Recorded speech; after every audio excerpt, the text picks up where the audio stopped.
워런 버핏과 점심 한 끼 먹는 비용이 236억까지 올라갔거든요.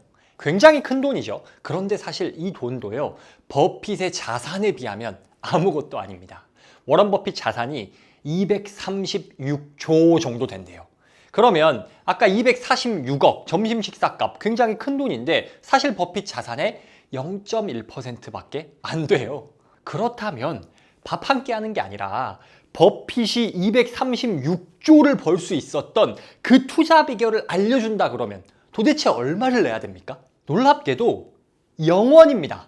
왜냐하면 지금부터 제가 알려드릴 거니까요. 오늘은 워런 버핏이 실제로 어떻게 투자하는지를 가장 잘 정리해놨다고 평가받는 책인 워런 버핏 웨이를 소개해 드리려고 합니다. 이 책을 참고해 버핏이 실제로 사용하고 있는 4가지 투자 전략 기준에 대해서 이야기해 보겠습니다. 세계 최고의 투자자니까 뭔가 어려운 공식, 비밀의 투자 법칙을 사용할 것 같잖아요. 그런데 놀랍게도 별로 어렵지 않습니다. 단순해요. 물론 마지막에 말씀드리겠지만 단순하다는 게 쉽다는 뜻은 아닙니다. 어쨌든 기준과 공식 자체는 그렇게 어렵지 않고 단순합니다. 책에서 워런 버핏의 투자 기준을 깔끔하게 정리해 놓은 부분이 있어요. 제가 읽어드리겠습니다. 결국 버핏이 기업을 직접 인수하든 주식시장에서 일부 지분을 매수하든 그의 전략은 언제나 같다. 그는 자신이 이해할 수 있는 기업, 장기적으로 유리한 전망을 가진 기업, 정직하고 유능한 사람들에 의해 운영되는 기업, 그리고 중요한 것은 매력적인 가격에 제공되는 기업을 찾는다. 자, 첫 번째 뭐였죠? 자신이 이해할 수 있는 기업, 기준으로 바꿔보면 이해 가능성이 첫 번째 기준이고요. 두 번째 뭐였습니까?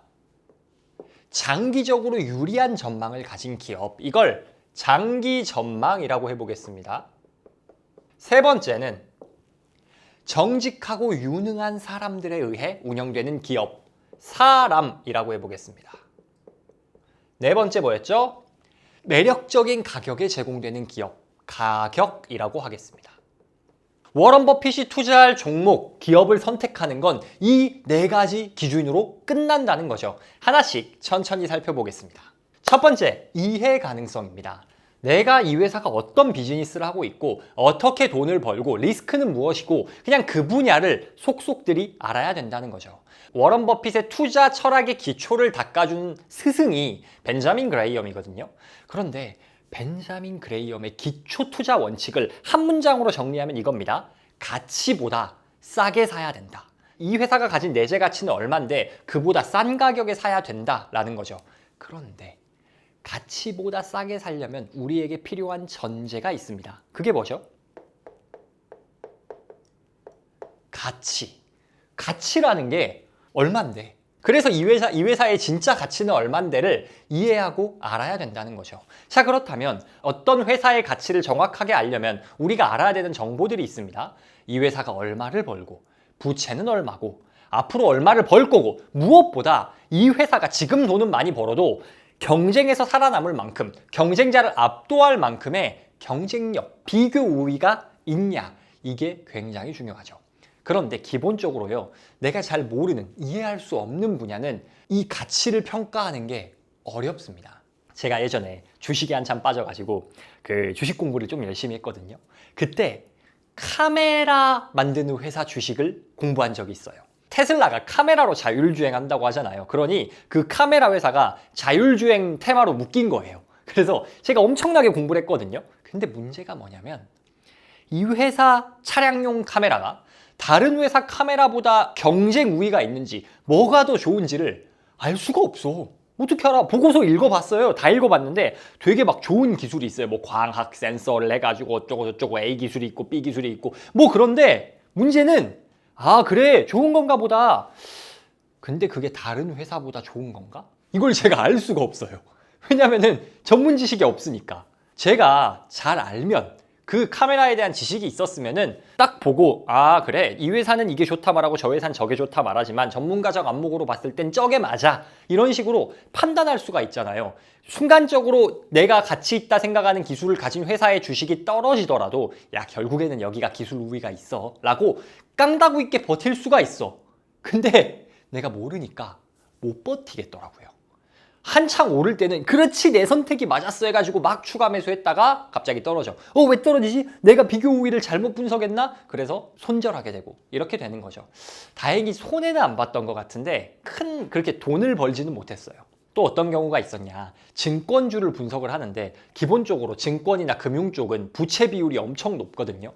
왜냐하면 고객이 낸 돈, 고객이 맡겨놓은 돈이 부채로 잡혀가지고 그래서 부채 비율이 단순히 높은 걸 떠나서 그걸 까본 다음에 안정적인 단기간에 갚아야 되는 돈은 얼마고 갚지 않아도 되는 돈은 얼마고 그리고 그거보다 더 중요한 건 그 부채를 가지고 돈을 어떻게 굴려서 벌고 있나 이런 거를 다 뜯어봐야 되는데 하고 있는 사업이 너무 많은 거예요. 증권주들이.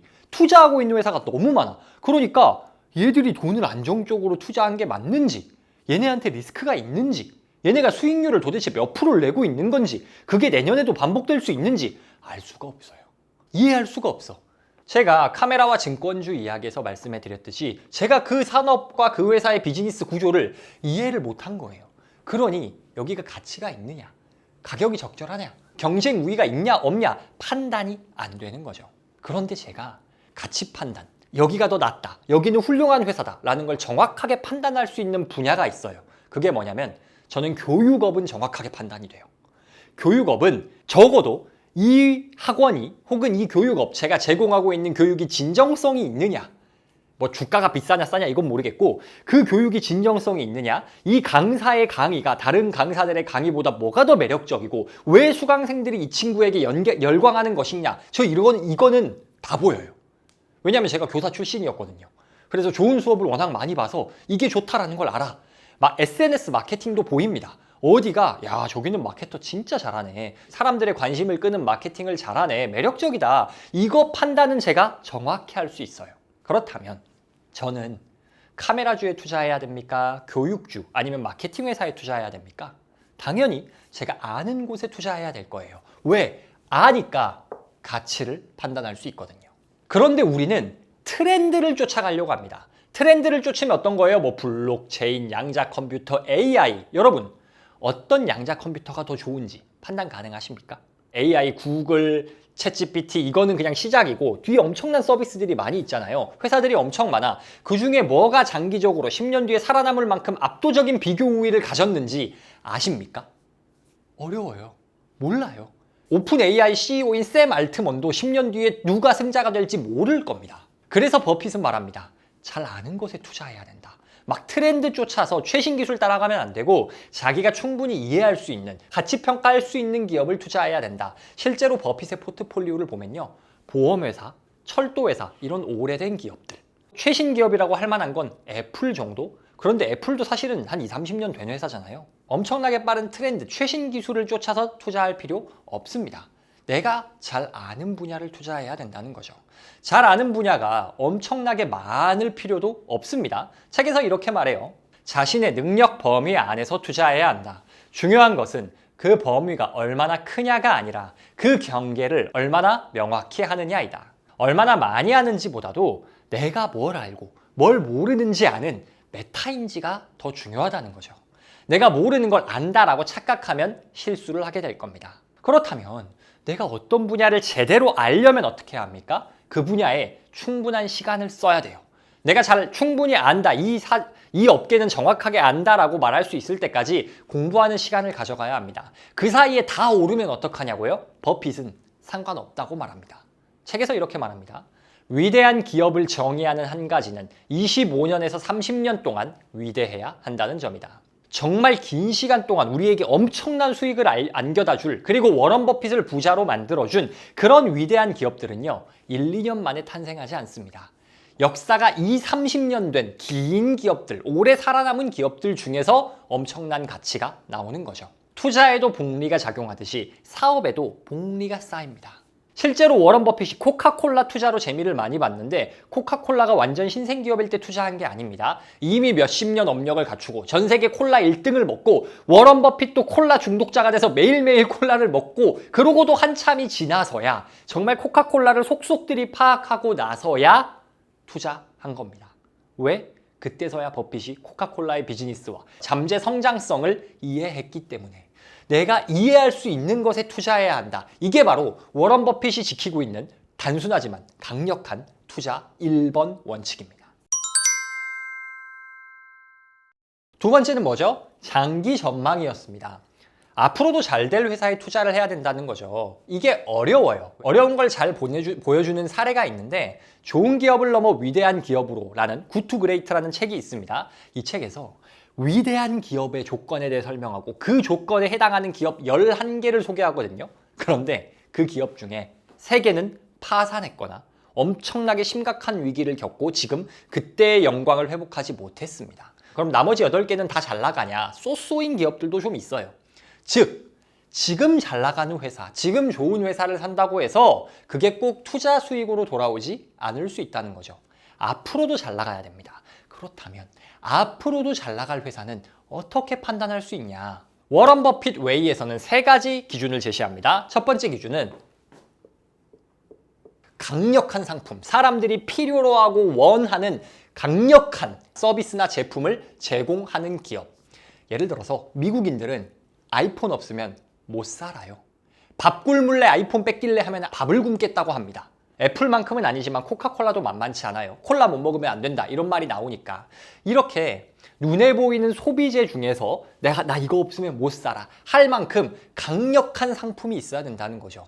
이 강력한 상품이라는 게 소비자들의 욕구에 의해서 방금처럼 애플 없으면 못 살아, 코카콜라 없으면 못 살아 이런 것도 맞는데 항공이나 철도 어떻습니까? 이거는 평상시에는 그만큼 강력한 수요를 못 느끼지만 없으면 진짜 안 되잖아요. 그만큼 강력한 상품을 제공하는 기업이면 장기 전망이 좋다라는 겁니다. 두 번째는요. 가까운 대체제가 없다. 대체 불가하다라는 겁니다. 이 대체 불가하다는 말에는 2가지 의미가 있을 수 있어요. 첫 번째는 정말로 대체가 안 돼. 즉, 철도처럼 인프라를 쫙 깔아야만 대체가 가능해. 불가능하죠. 대체하려면 돈 자체가 너무 많이 들거나 국가에서 허가를 해줘야 돼서 라이센스가 필요하거나 이런 것들은 정말로 대체제가 없어요. 두 번째 경우는 아까 애플 사례처럼 심리적으로 대체가 불가능한 경우. 사람들이 너무 이걸 이미 좋아해서 다른 경쟁자가 뛰어와도 솔직히 삼성 저 갤럭시 쓰거든요. 삼성 너무 좋은데 애플 쓰시는 분들은 갤럭시 쳐다도 잘 안 봐요. 왜? 심리적으로 애플을 대체할 수 없다고 생각하기 때문에. 이런 식으로 대체제가 없으면 장기 전망이 좋을 것이다. 세 번째는 규제를 받지 않는다. 제가 앞서 철도랑 항공 예시를 좀 들었잖아요. 그런데 그게 워런 버핏이 실제로 투자했던 기업들인데 우리나라는 달라요. 일단 철도는 우리나라에선 아예 공기업이죠. 해외는 민영입니다. 항공은 어떻습니까? 항공기는 사실 둘 다 민영인데 똑같은 비행기를 날리는데 좀 다릅니다. 왜? 둘 다 규제가 있거든요. 항공은 안전에 직결된 거니까. 근데 미국의 규제는 안전 중심 그런 것들이고요. 안전 기준만 지킨다면 신규 진입하는 것도 비교적 자유로워요. 물론 돈이 많이 있어야겠지만. 그런데 우리나라는 일단 시장 진입 자체가 많이 빡세고 노선과 심지어 가격까지 정부의 터치를 받습니다. 미국에서도 철도, 항공 이거 돈 많이 들어서 아무나 못 하거든요. 근데 아무나 못 하는 게 돈이 없으니까 못 하는 느낌이고 우리나라는 돈이 있어도 못 할 수도 있고요. 그만한 돈이 있으면 내가 왜 굳이 그걸 해야 되지? 하는 느낌이 있어요. 왜냐하면 가격을 막 올리면은 압박을 받거든. 그러면 수익률이 떨어지겠죠. 그러니 가격 설정을 마음대로 못하니 수익률이 악화된다는 겁니다. 자, 그렇다면 이렇게 강력한 상품, 사람들이 원하는 상품을 판매하며 대체가 안 되고 규제를 받지 않는 이런 기업들, 이 왜 장기 전망이 좋냐? 가격을 마음대로 할 수 있거든요. 물론 그 마음대로 할 수 있는 나라에서 할 때 이야기긴 해요. 자, 근데 아무튼 주식 투자하는 사람 입장에서만 보면 내가 투자한 회사가 가격을 마음대로 올려도 사람들이 다 따라와. 왜? 대체가 안 되거든. 이런 회사가 당연히 좋은 회사 아니겠습니까? 더 높은 평균 이상의 자본 수익률을 만들어낼 거니까 이런 회사들이 장기 전망을 갖춘 회사라는 겁니다. 장기적으로도 잘 되는 그런 회사를 찾는 게 버핏의 두 번째 기준이었고요. 세 번째는 사람입니다. 버핏은 이렇게 말했다고 해요. 우리는 존경할 만한 자질을 갖추지 못한 경영진과 함께하고 싶지 않다. 그들의 사업 전망이 아무리 매력적이라 해도 말이다. 나쁜 사람과 좋은 거래를 성사시킨 적은 단 한 번도 없다. 이 워런 버핏 웨이 본문의 마지막 페이지에서요, 워런 버핏이 한 말을 소개합니다. 버핏이 뭐라고 말했냐? 결국 중요한 것은 사람이다.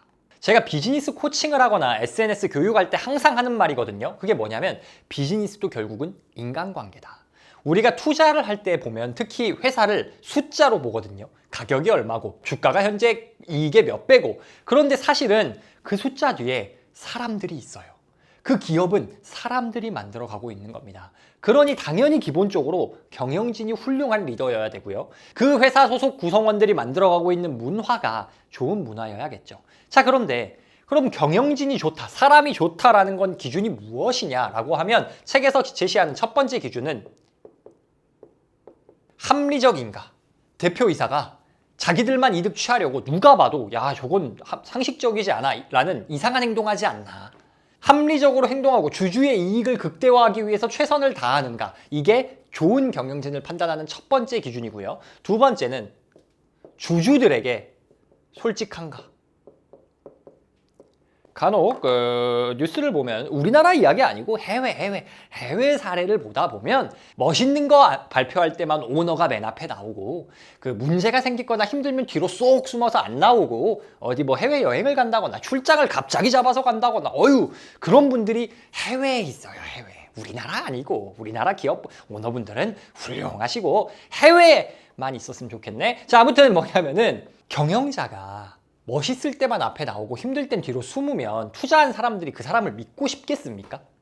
여러분 같으면 그 사람한테 내 돈을 맡기고 싶겠어요? 안 맡기고 싶겠죠. 돈을 맡기고 싶지 않다는 건 주가가 안 오를 거란 이야기겠죠. 그래서 사람, 이끄는 경영진이 주주들에게 솔직하게, 문제가 있어도 솔직하게 말하는가, 어려움이 있을 때 당당하게 나서느냐, 이런 것을 고려해서 경영진을 판단해야 된다. 세 번째는요, 제도적 관행을 거부할 용기가 있냐. 이게 무슨 말이냐. 워렌 버핏의 투자 포트폴리오 중에 역사적인 성과 사례 중에 하나가 가이코라는 보험회사거든요.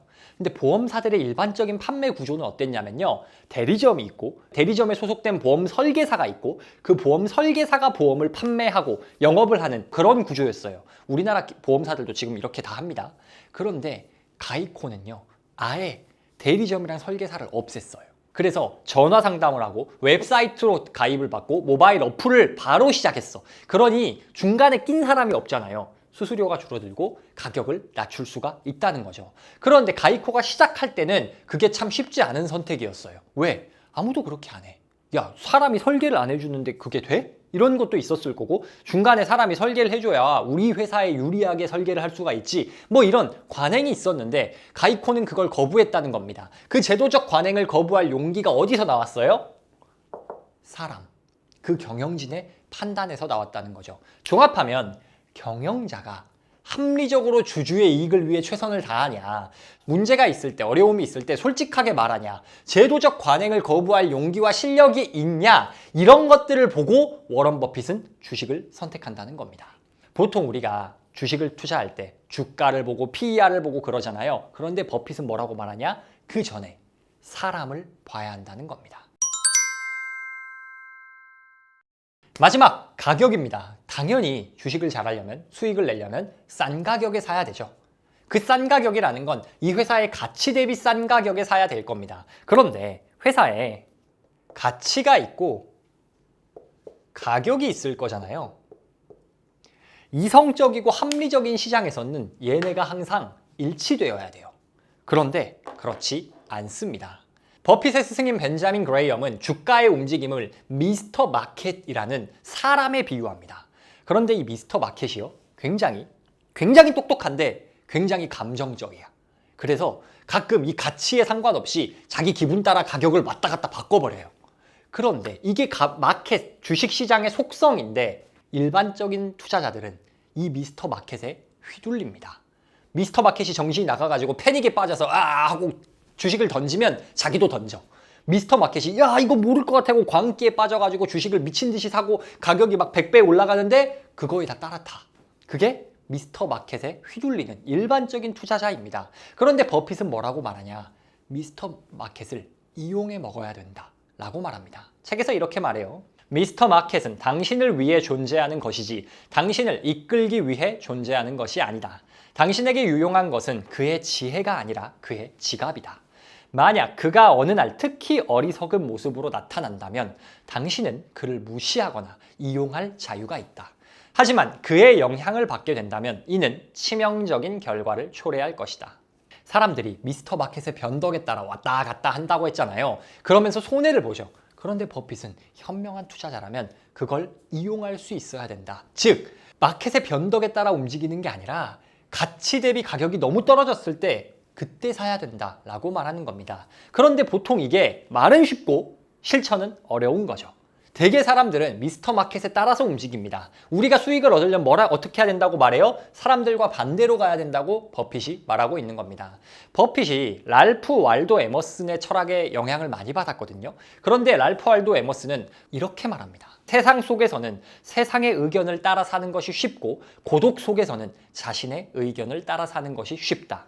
하지만 진정 위대한 사람은 군중 속에서도 고독의 독립성을 완벽한 달콤함으로 유지하는 사람이다. 좋은 주식, 좋은 투자처를 찾으려면 시장에 머물러야 되죠. 시장에 머물러서 사람들이 어떤 변화를 보이는지 관찰해야 됩니다. 그런데 관찰할 때 주의할 점은 그 사람들을 관찰하고 그대로 따라가는 게 아니라 그 안에서 고독함을 유지할 수 있어야 된다는 거죠. 가치 대비 싼 가격에 사야 된다는 게 이런 겁니다. 미스터 마켓에 휘둘리면서 사람들은 왔다 갔다 하지만 우리는 고독하게 그걸 바라보면서 가치 대비 가격을 저울질할 수 있어야 된다는 거죠. 물론 말은 쉽지 어렵습니다. 어쨌든 버핏이 부자가 될 수 있었던 방법은 뭐예요? 그 군중 속에서 고독을 유지함으로써 가치 대비 싼 가격일 때 주식을 매수했기 때문이라는 겁니다. 지금까지 버핏의 투자 기준 4가지를 알려드렸습니다. 첫 번째, 이해 가능성. 두 번째, 장기 전망. 세 번째, 사람. 네 번째, 가격이었어요. 그런데 사실 이 4가지는 한 가지 개념으로 통합될 수가 있습니다. 그게 어떤 개념이냐면요. 사업. 내가 사업을 한다는 마음으로 내가 주식을 투자하는 게 아니라 내가 투자하는 이 회사를 통째로 인수한다. 내가 이 사업을 한다라는 마음으로 투자라는 말로 한마디로 종합될 수가 있어요. 여러분이 사업을 하면 어떠실 겁니까? 이해 못하는 걸 가지고 비즈니스를 운영할 수는 없겠죠. 여러분이 사업 뭐 할지 선택한다면 당연히 1년 뒤에 망할 분야가 아니라 장기적으로 좋은 일을 하고 싶을 거고요. 좋은 사람과 일하고 싶을 겁니다. 그리고 당연히 마지막으로 충분한 수익을 낼 수 있어야겠죠. 사업을 한다는 마음으로 투자하라 라고 버핏은 말합니다. 그런데 듣고 있으면 간단하죠. 그런데 못합니다. 대부분 못해. 왜? 아는 것과 하는 건 다른 문제거든요. 이 책의 저자인 로버트 헤그스트롬은 이렇게 말합니다. 자신이 보유한 주식이 하나의 사업이라는 사실을 이해하는 것과 주식시장의 단기적인 변동을 견뎌낼 수 있는 감정적 역량을 갖추는 것은 전혀 다른 문제였다. 나는 결국 길을 아는 것과 그 길을 걷는 것 사이에는 큰 차이가 있다는 것을 깨닫게 되었다. 우리가 이런 내용, 아주 아름다운 투자 원칙 이걸 모르냐? 아니에요. 우리 다 알아. 근데 눈앞에 닥치면 못합니다. 그래서 버핏은 이런 원칙을 아는 것도 중요한데 이런 것보단 사실 더 중요한 게 머니 마인드가 필요하다라고 말합니다. 버핏이 이렇게 말했다고 해요. 나는 현명한 사람들 중에도 머니 마인드를 갖추지 못한 사람을 많이 봤다. 그들은 때때로 매우 비이성적인 결정을 내리기도 한다. 결국에는 마인드라는 거죠. 마인드가 단단해야 이러한 원칙도 지키고 돈도 벌 수 있다는 거죠. 자, 그렇다면 머니 마인드가 사실은 마인드란 단어에는 엄청나게 많은 내용이 들어가 있을 거잖아요. 그런데 버핏이 말하는 머니 마인드의 핵심은 뭐냐? 책에서 제시하는 건요. 과정에 집중하는 과정 중심 사고입니다. 책에서 이렇게 말해요. 스포츠든 투자든 과정을 소중히 여긴다는 건 단순한 결과뿐만 아니라 여정을 인정하는 것을 의미한다. 워런 버핏 같은 위대한 투자자들은 투자가 긴 여정임을 이해하고 그것을 소중히 지킨다. 우리가 결과에 집착하면요, 단기에 빠른 시간 안에 결과를 내려고 노력하게 됩니다. 그러니 초조해지고 급해져요. 그런데 과정 자체, 투자라는 행위를 하는 것 자체, 이걸 잘하는 과정에 집중하면 목표가 달라집니다. 긴 여정임을 이해하고 순간순간에 집중하자라고 생각해보면 당장 결과를 내기보다는 내가 지금 하는 투자가 장기적인 관점에서 봤을 때 후회하지 않을 결정인가? 죽는 순간에 돌아봤을 때 후회하지 않을 것인가? 이런 식으로 긴 안목으로 보게 된다는 거죠. 분야를 막론하고요. 투자뿐 아니라 자기계발, 사업, 스포츠 모든 분야에서 유효한 조언이 이겁니다. 과정에 집중하라. 왜? 결과만 바라보면 단기적인 안목만 가지게 되고 그 결과를 얻는다 할지라도 그 끝에 따라오는 건 후회밖에 없습니다. 혹은 허무함밖에 없어요. 그런데 과정에 집중하고 과정에 즐기자는 마음으로 임하면 어떻습니까? 좀 더 넓은 안목을 가지고 생각할 수 있게 되고 보다 의미 있는 선택을 할 수 있다는 거죠. 버핏은 결국 이러한 투자 원칙 다 너무 좋지만 결국 핵심은 뭐다? 당신이 어떤 마인드를 가진 사람이냐. 어떤 기술을 아냐가 아니라 당신이 어떤 사람이고 어떤 마인드를 가졌는지가 당신의 성과를 결정한다 라고 말합니다.